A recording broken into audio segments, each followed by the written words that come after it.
சாய் பக்தர்களுக்கு என் அன்பு வணக்கங்கள். ஓம் சாய்ராம். என் அன்பு குழந்தையே, உன் வாழ்க்கை சரிந்து கொண்டிருக்கிறது. அதை நீ உணர்ந்தாயா? சரிவு என்றால் என்ன என்று கேட்காதே. உன் வாழ்க்கையில் இப்பொழுது இருக்கும் நிலைமைதான் உன் வாழ்க்கையை சபித்துக் கொண்டிருக்கிறது. சில பேரின் சதியால் உன்னுடைய வாழ்க்கை மேம்படாமல் சரிவுகள் பாதிக்கப்பட்டு மனம் உடைந்து தவிக்கும் உனக்கு உன் சாயப்பா ஆறுதலாய் கூறி நல்லதொரு வழியை காட்ட வந்துள்ளேன்.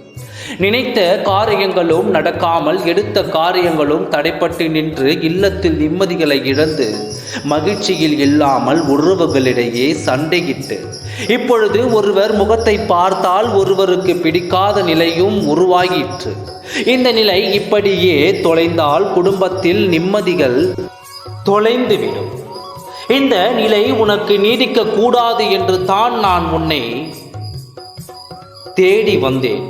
சிலரது சூழ்ச்சியால் உன் குடும்பத்தில் நீ என்னவெல்லாம் நடக்கக்கூடாது என்று நினைத்தாயோ அது எல்லாம் நடந்து கொண்டிருக்கிறது.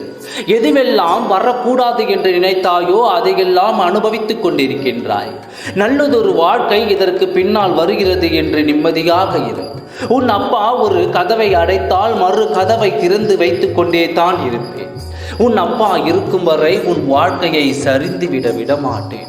இது ஆரம்ப நிலை என்பதால் தான் இந்த நிலையை ஆரம்பத்தில் மாற்ற வேண்டும் என்று உன் சாயப்பா வந்துள்ளேன். இது உனக்கு நிரந்தரமாகாது. நீ நிம்மதியான வாழ்க்கையை பெறுவாய். அதற்கான ஒரு வழியை சொல்கிறேன். நீ சரிவர இப்பொழுது தெய்வத்தை வணங்குவதில்லை. எப்பொழுதும் கவலை, வருத்தம் என்றே இருந்து விடுகிறாய். மன சோர்வை விலக்கு. ஏற்றி உன் இல்லத்தை வழிபாடுகள் குறைந்துவிட்டது. அதனால் தான் உன் ஆதிக்கம் அதிகமாகிவிட்டது. உடனடியாக தீய சக்தியின் ஆதிக்கம் குறைத்து தெய்வ சக்தியின் உன் இல்லத்தில் அதிகமாக்க வேண்டும். அதற்கு நீ விளக்கு ஏற்றி நீ வழிபடு. அப்பா அவ்வாறு நீ வழிபட செய்ய வேண்டும். உன் இல்லத்தில் காலையும் மாலையும் விளக்கு ஏற்றி வழிபாடு செய். அந்த விளக்கேற்றும் ஒளியில் உன் இல்லத்தில் இருக்கும் இருள்கள் ஒளிந்து வெளிச்சம் வரும்.